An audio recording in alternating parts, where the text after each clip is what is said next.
¿Alguna vez te has sentido tan abrumado por las tentaciones que vienen a tu vida, que has tenido temor de caer tan estrepitosamente que ya no puedas volver a ponerte en pie para seguir corriendo la carrera cristiana?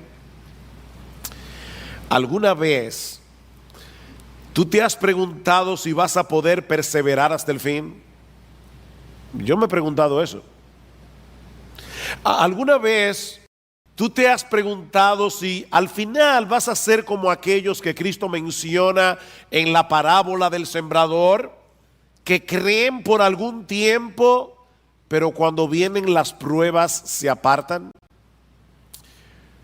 O quizás en este momento tú te ves tan estancado en tu vida cristiana que ya perdiste la esperanza de seguir avanzando, de llegar a ser útil para el reino de Dios. Bueno, mi hermano, si esa es tu situación en esta mañana, yo espero que la enseñanza de este pasaje te sea de mucho ánimo y te sea de mucho estímulo. Algunos de los creyentes que recibieron originalmente esta carta, que conocemos como la carta a los Hebreos, estaban exactamente en la misma situación que tú. Eran cristianos, judíos, que estaban siendo presionados e incluso maltratados por sus hermanos de raza para que volvieran a su antigua fe, para que regresaran al judaísmo. Y era tal la presión que algunos ya se habían apartado de la fe y otros parecían estarse deslizando. Es por eso que en la carta a los Hebreos encontramos varias advertencias en contra del pecado de la apostasía. Y niños, esta palabra es extraña para algunos de ustedes, pero apostatar no es otra cosa que apartarse de la fe. Una persona que por un tiempo dice que es cristiana y de repente vuelve al mundo. Eso es apostatar. Y es precisamente en el contexto de una de las advertencias más fuertes de esta carta en contra de la apostasía que se encuentra el texto que vamos a estudiar en la mañana de hoy. De hecho, algunos han concluido erróneamente a la luz de este pasaje que un verdadero cristiano puede perder la salvación y volver otra vez a su estado anterior de incredulidad. Pero mis hermanos, tal cosa es imposible. La escritura es muy clara en el sentido de que solo apostatan de la fe aquellos que parecían ser cristianos, pero que nunca lo fueron realmente. Dice en Primera de Juan capítulo 2, versículo 19, salieron de nosotros, pero no eran de nosotros, porque si hubiesen sido de nosotros, habrían permanecido con nosotros, pero salieron para que se manifestara que no todos son de nosotros. La razón por la que hay tantas advertencias en contra de la apostasía, no solamente en esta carta, sino en todo el Nuevo Testamento, es porque no podemos asumir que todos los que profesan ser cristianos y que son miembros de la iglesia, en verdad son lo que dicen ser. Salieron de nosotros, pero no eran de nosotros. Y salieron para que se manifestara que todavía es posible que haya algunos aquí que no son de nosotros. Vean el versículo 9 una vez más. Dice el autor de la carta a los Hebreos: pero en cuanto a vosotros, amados, aunque hablemos de esta manera, estamos persuadidos de las cosas que son mejores y que pertenecen a la salvación, porque Dios no es injusto como para olvidarse de vuestra obra y del amor que habéis mostrado hacia su nombre, habiendo servido y sirviendo aún a los santos. Versículo 11, pero deseamos que cada uno de vosotros muestre la misma solicitud hasta el fin. ¿Para qué? Para alcanzar la plena seguridad de la esperanza. Estos hermanos habían dado evidencias de ser verdaderos creyentes, pero el autor quería animarlos a no desmayar, a seguir haciendo lo que estaban haciendo, a mostrar la misma solicitud hasta el fin, y esto por dos razones. La primera es que la perseverancia es la marca por excelencia de la preservación divina. La perseverancia es la marca por excelencia de la preservación divina. Hermanos, déjenme hacerles una pregunta y me van a excusar, pero voy a estar tomando agua toda la prédica. No se preocupen por mi garganta, no, que eso no los perturbe. Déjenme hacerles una pregunta. ¿La fe es un don de Dios? ¿Sí o no? ¿Y el arrepentimiento es un don de Dios? Sí, es un don de Dios. Ahora, ¿cómo yo sé que Dios le ha dado a alguien el don de la fe? Porque la persona cree. ¿Cómo yo sé que Dios le ha dado a alguien el don del arrepentimiento? Porque la persona se arrepiente. Bueno, ¿cómo yo sé que Dios está preservando a alguien? Porque esa persona está perseverando. La fe verdadera persevera hasta el fin, como vimos en el texto de Primera de Juan.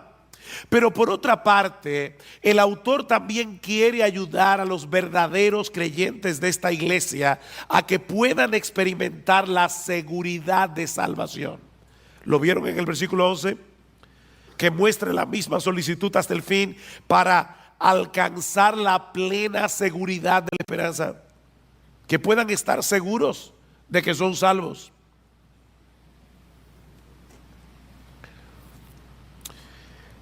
Mis hermanos, se puede ser un verdadero creyente y no tener certeza de que lo eres. La seguridad de salvación no la tienen todos los cristianos. ¿Oyeron eso? O deben ponerlo de otra manera. La inseguridad de salvación no es una prueba de que no somos cristianos. Hay muchos creyentes que van a llegar inseguros al cielo.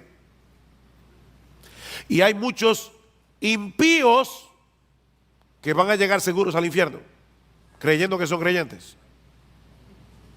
No todo el que me dice Señor, Señor, entrará en el reino de los cielos, sino el que hace la voluntad de mi Padre que está en los cielos. Así que la seguridad de salvación no es necesaria para ser salvo. Sin embargo, cuando un creyente no puede estar seguro de su salvación, no podrá disfrutar plenamente de la bendición de ser salvo. Ni tampoco podrá correr bien la carrera. Noten el versículo 12. Porque yo quiero que ustedes alcancen la plena seguridad de la esperanza, a fin de que no seáis perezosos. El estar seguro te mueve a no ser perezoso. ¿Cómo podremos entonces obtener una plena certeza de nuestra salvación? ¿O cómo vamos a poder seguir avanzando hacia la madurez en nuestras vidas cristianas, de tal manera que podamos ser cada vez más útiles para el reino de Dios? En el versículo 12 nos dice dos cosas al respecto. La primera es que debemos seguir siendo diligentes en el cuidado de nuestras almas. Debemos ser diligentes en el cuidado de nuestras almas. Versículo 12. A fin de que no seáis perezosos, sino imitadores de los que mediante la fe y la paciencia heredan las promesas, para que no sean perezosos. Y la pereza de la que el autor está hablando aquí es una indisposición para el cumplimiento de nuestros deberes espirituales. Tú debes leer la Biblia, tú debes orar, tú debes venir a la iglesia, debes venir al culto de oración, debes leer buenos libros cristianos, debes tener una comunión edificante con otros hermanos en la fe. Esos son nuestros deberes espirituales, pero el perezoso, aunque lo sabe, no lo hace. Dice Salomón en Proverbios 26:13 que el perezoso siempre encuentra una excusa para dejar de hacer lo que tiene que hacer. El perezoso dice: hay un león en el camino, hay un león en medio de la plaza. Imagínense ustedes, yo quiero salir a trabajar, pero hay un león fuera de la puerta de mi casa. Así que prefiero quedarme aquí seguro. O dice en Proverbios 15:19 que el camino del perezoso es como un seto de espinos. Él tiene un deber que cumplir, pero magnifica de tal manera los obstáculos que tiene por delante que termina dejando el asunto para otro momento. Y es interesante porque no es que el perezoso no desee estar en una mejor condición espiritual. No, de hecho, en Proverbios 13:4 dice que el alma del perezoso desea, pero nada alcanza. Él desea, pero nada alcanza. Le dije que me iban a ver bebiendo agua hoy. No sufran. Que yo estoy más interesado en decir este mensaje. Mañana descansaré la garganta. El perezoso no ha perdido la capacidad de desear una mejor condición espiritual de la que tiene. Él quiere, pero no lo puede alcanzar por causa de su pereza. Mis hermanos, si no somos diligentes en el uso de los medios que Dios ha provisto para que alcancemos una mejor condición, nuestros deseos nunca serán cumplidos. ¿Qué debemos hacer entonces? Despojarnos de nuestra pereza espiritual y en dependencia del Espíritu Santo disponernos a hacer lo que debemos hacer en el momento en que debemos hacerlo, aunque no tengamos ningún deseo de hacerlo. Pastor, ¿y eso no es hipocresía? No, eso es diligencia. Eso es diligencia. Yo no tengo deseos de leer la Biblia hoy en la mañana. Pídele a Dios que te dé deseo, ábrela y léela. Yo como que no tengo deseos de ir a la iglesia hoy. Levántate, cámbiate y sin ningún deseo, ven a la iglesia. Ser diligente es hacer lo que tú tienes que hacer en el momento en que tienes que hacerlo, aunque no tengas ningún deseo de hacerlo. El crecimiento espiritual requiere un esfuerzo diligente de nuestra parte. Pero pastor, yo creía que la salvación era por gracia. Y lo que usted está diciendo de verdad parece oponerse a la doctrina de la gracia. Si es por gracia, yo no tengo que hacer nada para merecer la bendición de Dios. Tú tienes razón. Si es por gracia, no es por mérito. La gracia se opone al mérito, pero no se opone al esfuerzo. De hecho, Pablo le dice a Timoteo en 2 Timoteo capítulo 2, Timoteo, esfuérzate en la gracia. Esfuérzate en la gracia. La gracia se opone a nuestros méritos. La gracia no se opone a nuestro esfuerzo. Es en el contexto de nuestra diligencia que podemos disfrutar de la bendición de Dios. No porque ese esfuerzo nos haga merecer que Dios nos bendiga, sino porque Dios ha decretado que seamos bendecidos siendo nosotros diligentes,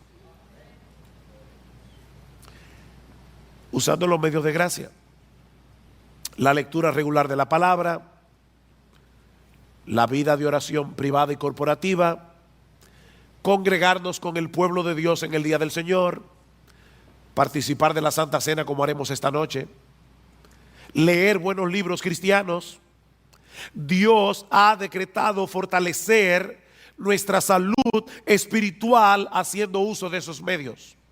Pero el hecho de esforzarnos por hacer esas cosas no nos hacen merecedores de nada, porque esa diligencia es impulsada en nosotros de pura gracia, en una forma misteriosa que nunca vamos a poder entender. ¿Qué dice Pablo? Por tanto, amados míos, como siempre habéis obedecido, no como en mi presencia solamente, sino mucho más ahora en mi ausencia, ocupaos en vuestra salvación con temor y con temblor, porque Dios es el que produce en vosotros así el querer como el hacer por su buena voluntad. ¿Quién produce el querer y el hacer? Dios lo produce. ¿Quién es el que tiene que ocuparse en su salvación? Tú y yo debemos ocuparnos en nuestra salvación. La obra de Dios nos impulsa a obrar. Y precisamente por eso Él se lleva toda la gloria en nuestro esfuerzo. Pero toda bendición que nosotros recibimos de la mano de Dios no es por nuestro esfuerzo, es por los méritos de nuestro Señor Jesucristo. Bendito el Padre, el Dios y Padre de nuestro Señor Jesucristo, que nos bendijo con toda bendición espiritual en los lugares celestiales en Cristo, según nos escogió en Él desde antes de la fundación del mundo. Todo lo que nosotros disfrutamos de la mano de Dios es únicamente por Cristo. O déjeme decirlo de otra manera. Aún los medios de gracia que Dios nos ha provisto y el impulso para hacer uso de esos medios son un regalo de gracia. Pero somos tú y yo los que debemos disponernos a hacer lo que tenemos que hacer, no para ganarnos su favor, sino porque ya fuimos favorecidos. Así que no es un asunto de méritos, es un asunto de confianza en Dios. Una confianza que nos mueve a hacer lo que Él dice que debemos hacer para mantener una buena salud espiritual. Déjame hacerte una pregunta. ¿Qué debe hacer un hombre o una mujer para alcanzar una buena calidad de vida? En la Biblia dice que yo no puedo añadir a mi estatura un codo por más que me afane. O sea, yo me voy a morir el día que me voy a morir. Por eso alguien decía, come saludable, ve al gimnasio y muérete a pesar de todo. Eso no es lo que tú vas a ver en los gimnasios, pero es una realidad. Ahora, ¿qué debe hacer una persona para tener una buena calidad de vida? Bueno, debe mantener una dieta balanceada, un programa regular de ejercicios físicos, descansar apropiadamente y ese tipo de cosas. Dios ha diseñado nuestros cuerpos para que responda a la dieta, al ejercicio, al descanso.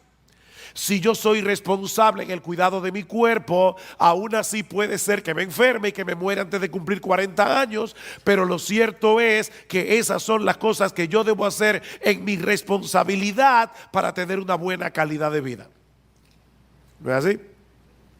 Si Dios determina otra cosa, amén, pero yo debo ser responsable en darle a mi cuerpo el cuidado que necesita. Ahora, cuando yo hago todo eso, como balanceado, hago ejercicio, descanso, ¿lo hago para merecer la salud?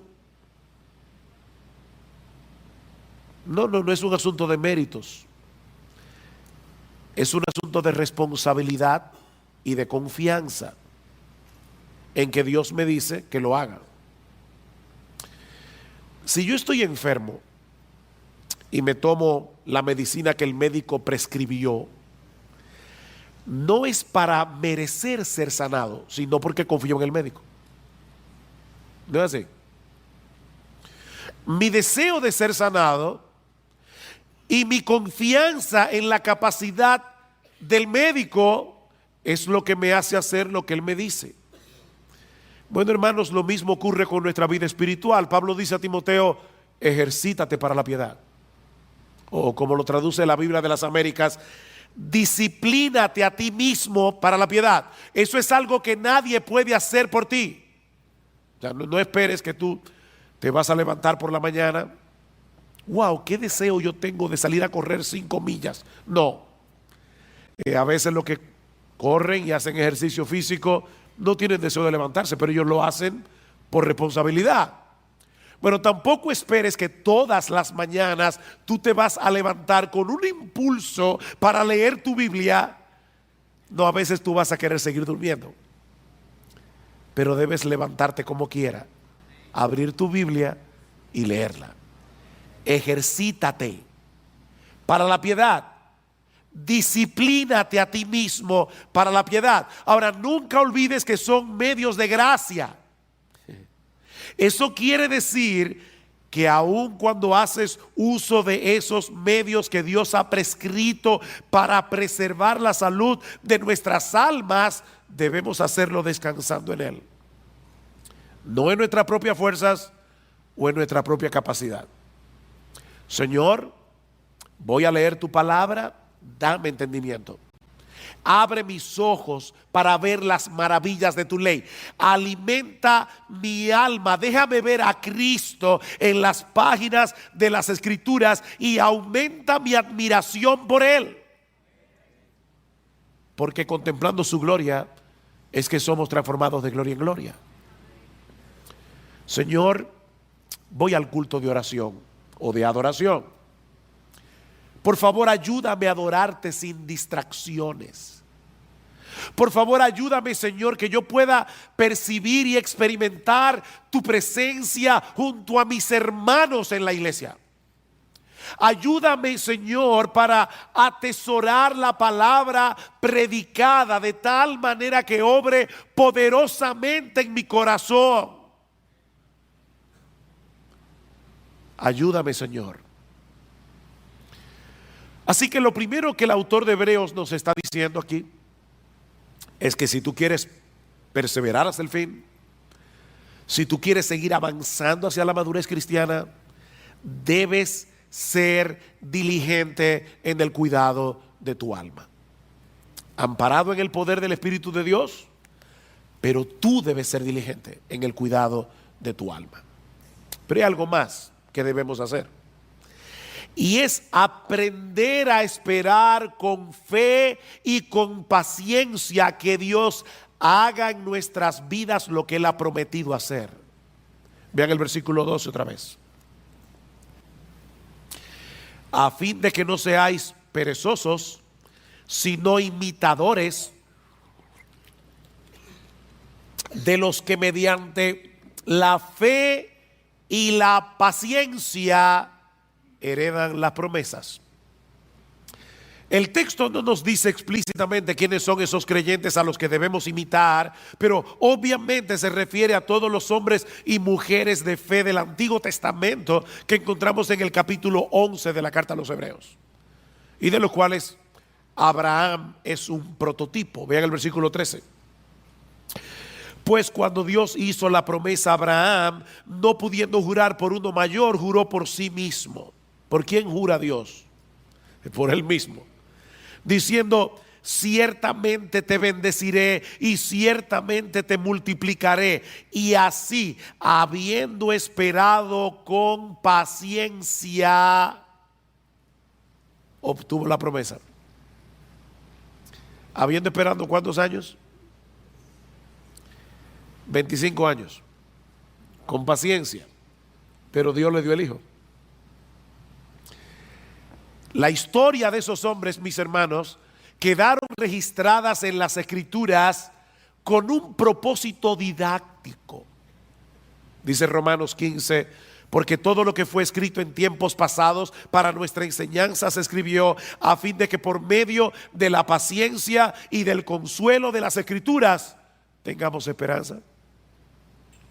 No es un consuelo para ti leer la historia de Abraham y ver que cuando este hombre tenía casi 100 años y Sara 90 y era estéril, esta mujer salió embarazada? ¿Y sabes qué fue lo que le embarazó? La promesa de Dios. Dios lo prometió. Y cuando Dios promete algo, Él lo hará en su tiempo, pero Él lo hará. El Espíritu Santo inspiró a los autores de las Escrituras para que dejaran un registro de las historias de estos hombres y mujeres del pasado que se aferraron a las promesas de Dios con fe y con paciencia, aún en medio de circunstancias muy difíciles. Y Dios quiere que imitemos a esos hombres que supieron esperar paciente y confiadamente en el cumplimiento de las promesas. La fe nos capacita para confiar en el poder y en la buena disposición de Dios para concedernos lo que Él nos ha prometido, pero la paciencia nos permite esperar que Él lo haga en su tiempo, no en el nuestro. Fe y paciencia. Mis hermanos, la clave para perseverar hasta el fin no es creer, es seguir creyendo. No es creer, es seguir creyendo. Es seguir esperando hasta que Dios en su sabiduría haga lo que Él ha decidido hacer, en el tiempo en que Él ha decidido hacerlo y en la forma como Él quiere hacerlo. Esta palabra que aparece en nuestro texto y que se traduce como paciencia nos habla de quietud y confianza prolongada en medio de la aflicción. Eso es paciencia. La fe nos lleva a descansar confiados en las promesas de Dios.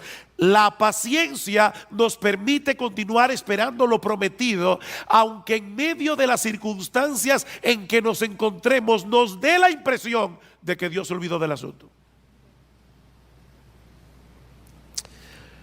Mira, mi hermano, Dios está más interesado en tu carácter que en tu comodidad.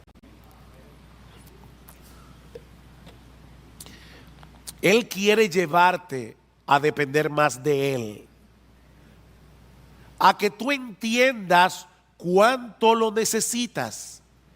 Si tú llamas una vez y no se te abre, y llamas otra vez y no se te abre, y vuelves a llamar y no se te abre, y por eso dejas de llamar, puede ser que todavía tú no hayas entendido cuánto tú necesitas la bendición de Dios. Eso quiere decir que tu fe necesita ser fortalecida. ¿Y sabes cuál es la lagartija que fortalece la fe? Yo no sé cómo le llamarán ese ejercicio en otra parte de América Latina, pero los push-ups, no sé cómo decirle. ¿Sabes cuál es el ejercicio que fortalece la fe? Seguir esperando la promesa de Dios. Esperar. Esperar fortalece la fe. Dice en Romanos 8:24 que fuimos salvados en esperanza, pero la esperanza que se ve no es esperanza. Pues, ¿por qué esperar lo que uno ve?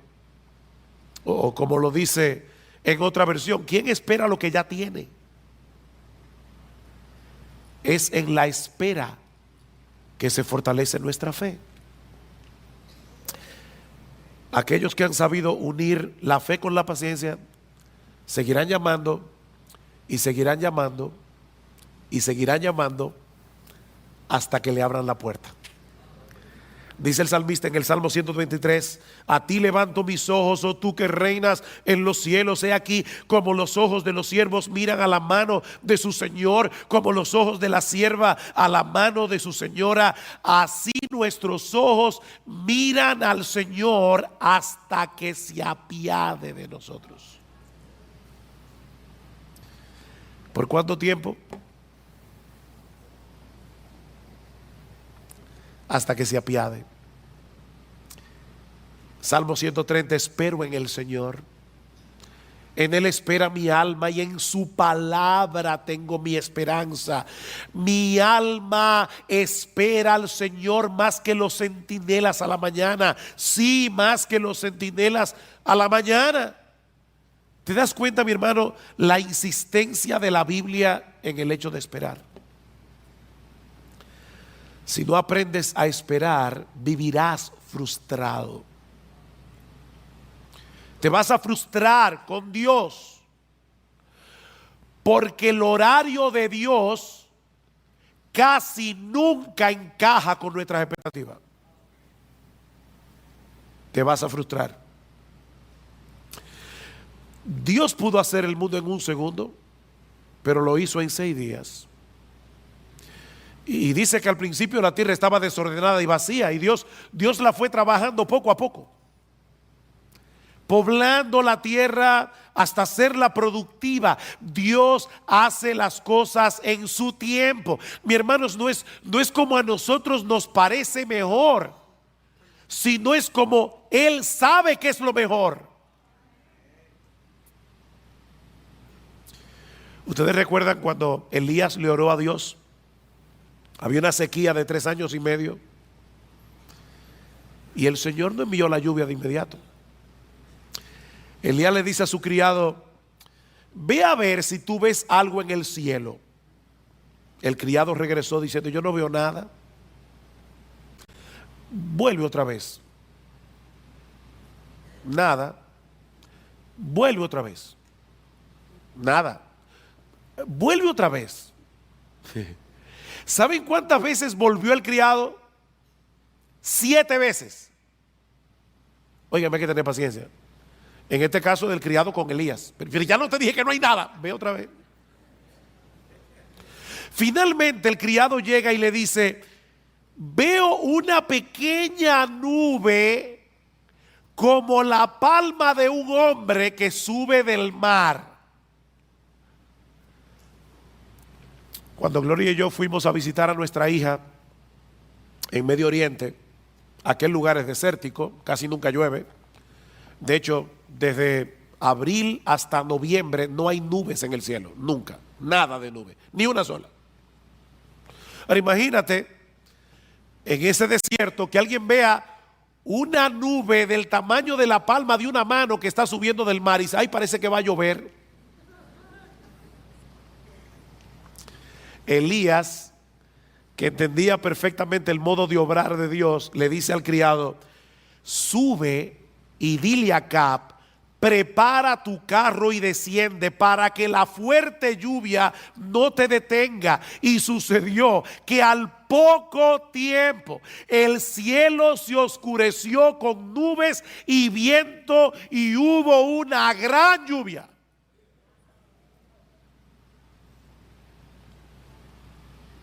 Dios tiene su forma de obrar. Él desea moldear nuestro carácter. Y eso solo es posible en el contexto de la fe y de la paciencia. Tenemos un problema, deseamos ser atendidos de inmediato, entendemos que el asunto es urgente. ¿Y saben lo que hace Dios?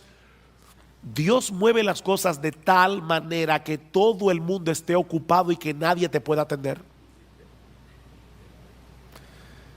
¿Te ha pasado? ¿Sabes qué es lo que Dios está haciendo? Enseñándote a esperar con fe y con paciencia.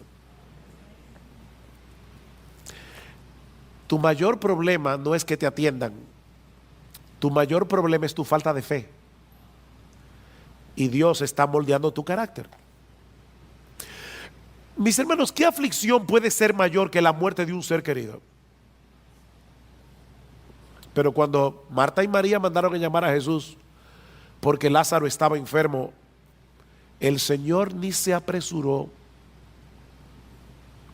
Él esperó pacientemente al que el problema se pusiera peor para mostrar más abundantemente su poder. Lázaro finalmente murió y Cristo lo levantó de los muertos. Y en el proceso le enseñó a Marta y a María a esperar con fe y con paciencia. La hija de Jairo, cuando este hombre acudió a Cristo, su hija aún vivía, pero el Señor otra vez se entretuvo en el camino tratando otro caso, el de la mujer que tenía flujo de sangre. Y ustedes saben lo que sucedió. La niña muere y Cristo de nuevo la levanta de los muertos. Estas historias están en la Biblia, mis hermanos, para enseñarnos algo. Cristo dejó que esa niña muriera para que nosotros aprendiéramos a tener fe y paciencia. A veces va a parecernos que el Señor no nos está haciendo caso. ¿Recuerdan la mujer sirofenicia? Señor, ten misericordia de mí, mi hija está posesa por un demonio, y Cristo ni le escucha. Los apóstoles vienen. Por favor, Señor, haz algo para que esta mujer nos deje tranquilos. No es correcto quitarle el pan de los hijos para dárselo a los perrillos. Yo vine primero a los perdidos de la casa de Israel. Y esta mujer le dice: sí, Señor, pero aún los perrillos comen de las migajas que caen de la mesa de sus amos. Y Cristo le dice: mujer, por causa de tu fe, lo que tú quieres te será hecho. Y dice que su hija fue sanada en aquella misma hora. Esta mujer no desmayó, y por medio de la fe y de la paciencia obtuvo la bendición que deseaba. He aquí entonces, mis hermanos, la metodología divina para seguir avanzando en nuestras vidas cristianas y llegar a experimentar seguridad de salvación. Debemos ser diligentes en el cuidado de nuestras almas y ser imitadores de aquellos que por la fe y la paciencia heredaron las promesas. Dios nos ha dado promesas ciertísimas en su palabra, incluyendo el hecho de que Él ha de guardarnos en Cristo hasta el día en que estemos en su presencia, en cuerpos glorificados, contemplando y deleitándonos en su gloria por los siglos de los siglos. Él lo ha prometido y Él lo hará.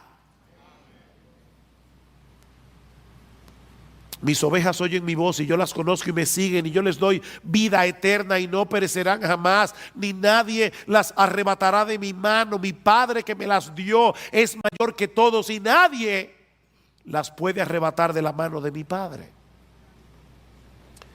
Si esperamos en las promesas de Dios con fe y con paciencia, tendremos el combustible necesario para energizar nuestra diligencia en el cuidado de nuestras almas. Recuerden lo que dice el autor de la carta a los Hebreos: deseamos que cada uno de vosotros muestre la misma solicitud hasta el fin. ¿Para qué? Para que tengan seguridad de salvación. ¿Para qué? Para que no seáis perezosos. Para que no seáis perezosos. Las promesas de Dios son las que le dan contenido a nuestra fe. Creer en Dios es confiar en su fidelidad para cumplir lo que Él ha prometido sobre la base de la obra consumada de Cristo a nuestro favor. Eso es lo que el autor de la carta dice más adelante. Versículo 16. Porque los hombres juran por uno mayor que ellos mismos, ¿no es así? Hay gente que jura por Dios. ¿Y por quién jura Dios? Los hombres juran por uno mayor que ellos mismos, y para ellos un juramento dado como confirmación es el fin de toda discusión. Por lo cual Dios, deseando mostrar más plenamente a los herederos de la promesa la inmutabilidad de su propósito, interpuso un juramento. Dios juró por sí mismo, a fin de que por dos cosas inmutables, en las cuales es imposible que Dios mienta, los que hemos buscado refugio seamos grandemente animados para asirnos de la esperanza puesta delante de nosotros. Seamos fuertemente, grandemente animados, la cual tenemos como ancla del alma una esperanza segura y firme, y que penetra hasta detrás del velo, donde Jesús entró por nosotros como precursor. ¿Recuerdan cuando el sumo sacerdote entraba al lugar santísimo con la sangre del animal y rociaba el propiciatorio? Bueno, allí entró Jesús con su sangre para decirle a su Padre y a los ángeles: yo derramé mi sangre por este hijo mío. La justicia de Dios ya está satisfecha. Es imposible que Él termine en otro lugar que no sea en mi presencia. Aférrate a esa promesa. Aférrate a esa promesa. Mira, mi hermano, En la misma medida en que seamos capaces de esperar con fe y con paciencia en las promesas de Dios, en esa misma medida seremos capaces de poner toda diligencia en el cuidado de nuestras almas. Eso es lo que dice Pedro al inicio de su segunda carta. Recuerdan, y voy a leer la Biblia de la Reina Valera. Dice: como todas las cosas que pertenecen a la vida y a la piedad nos han sido dadas por su divino poder, mediante el conocimiento de aquel que nos llamó por su gloria y excelencia, por medio de las cuales nos ha dado preciosas y grandísimas promesas, para que por ellas llegaseis a ser participantes de la naturaleza divina, habiendo huido de la corrupción que hay en el mundo a causa de la concupiscencia. Por esto mismo poned toda diligencia en añadir a vuestra fe virtud, a la virtud conocimiento, etcétera, etcétera. Este es un texto muy denso, pero mis hermanos, lo que Pedro está diciendo es básicamente esto: todo lo que tú necesitas para tu vida cristiana, todo lo que tú necesitas para seguir avanzando hacia la piedad, ya Dios te lo dio por su divino poder. Eso es parte del paquete de la salvación. No nos falta absolutamente nada para nuestra vida cristiana y para la piedad. Ya lo tienes por su divino poder. Ahora, ¿cómo fue que Dios nos concedió todo lo que necesitamos para la vida y para la piedad? Mediante el conocimiento de aquel que nos llamó por su gloria y excelencia. ¿No le suena raro eso? Aquel que nos llamó por su gloria y excelencia. ¿Cómo Dios llama por su gloria y excelencia? Muy fácil. Dios abrió los ojos de nuestro entendimiento para que pudiéramos ser capaces de ver con deleite la gloria y las excelencias de Jesús. Lo que lo hacen a Él el ser más hermoso, el ser más deleitoso de todo el universo. Y de esa manera Dios nos atrajo a Jesús por su gloria y excelencia.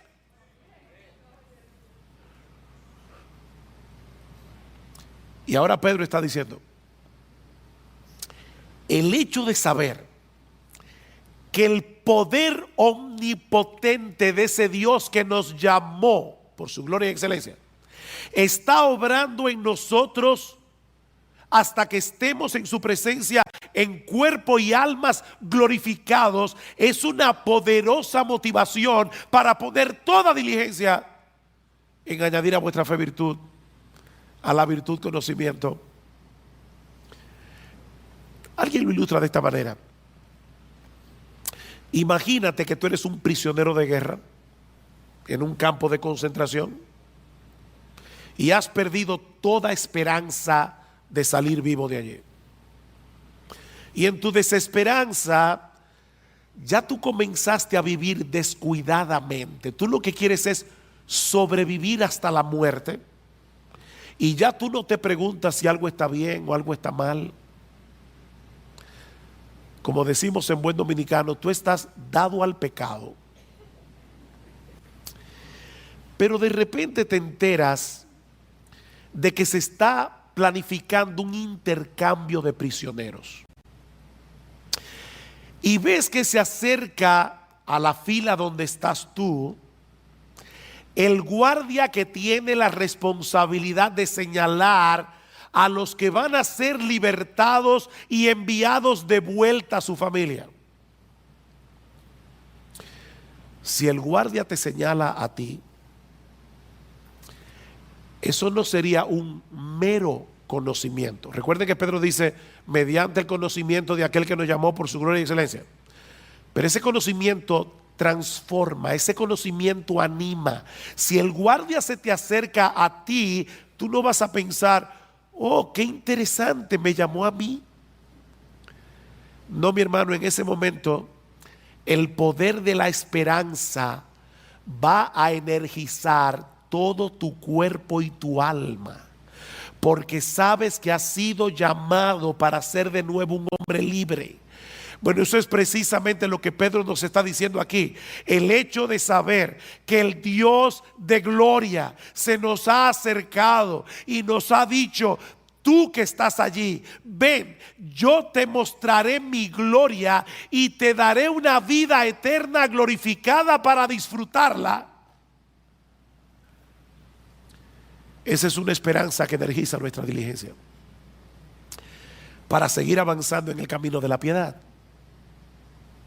De ahí lo que sigue diciendo Pedro: como ustedes tienen esas preciosas y grandísimas promesas, vosotros también, poniendo toda diligencia por esto mismo, añadid a vuestra fe virtud, a la virtud conocimiento, al conocimiento dominio propio, al dominio propio paciencia, a la paciencia piedad, a la piedad afecto fraternal y al afecto fraternal amor.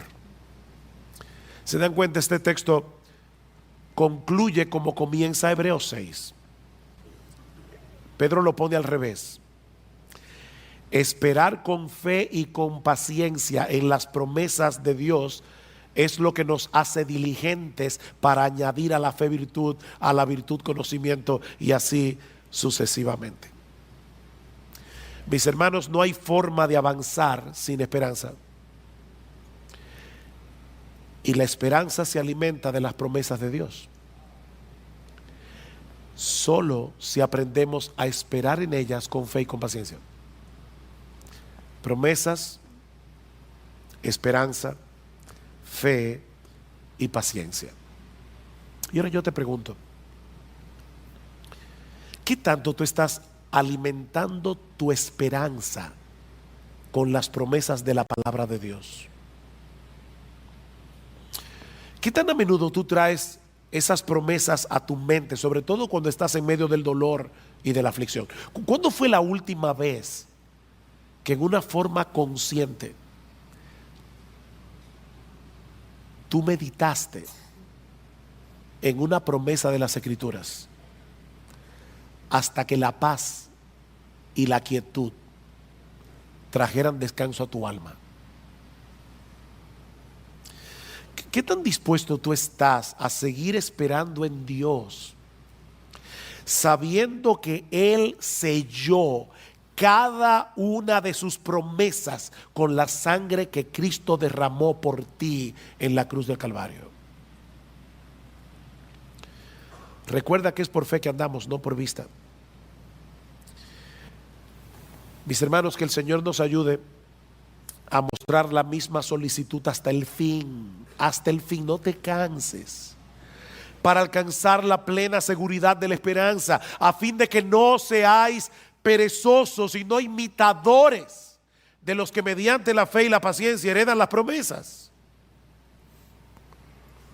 Y si acaso a lo largo de este mensaje te has dado cuenta que has estado siendo perezoso en el cuidado de tu alma, que la desesperanza había arropado tu corazón y te había llevado a descuidar los medios de gracia, mi hermano, no te quedes allí postrado lamentando tu pecado.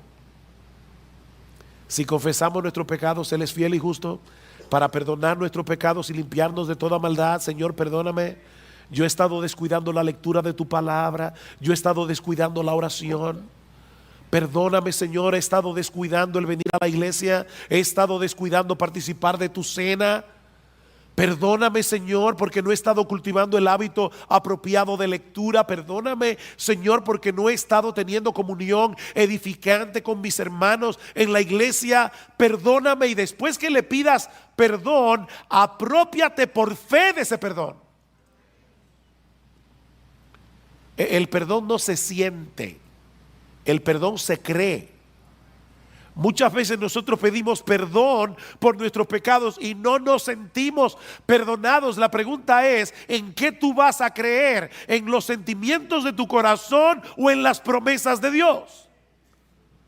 Si confesamos nuestros pecados, Él es fiel y Él es justo para perdonar nuestros pecados, para limpiarnos de toda maldad. Así que ve a Dios, pídele perdón Apropiate por fe de ese perdón y, como dice luego la carta a los Hebreos, levanta las manos caídas, levanta las rodillas paralizadas y haced sendas derechas para vuestros pies, para que lo cojo no se salga del camino, sino que sea sanado. Y finalizo con esta palabra de bendición de la misma carta a los Hebreos.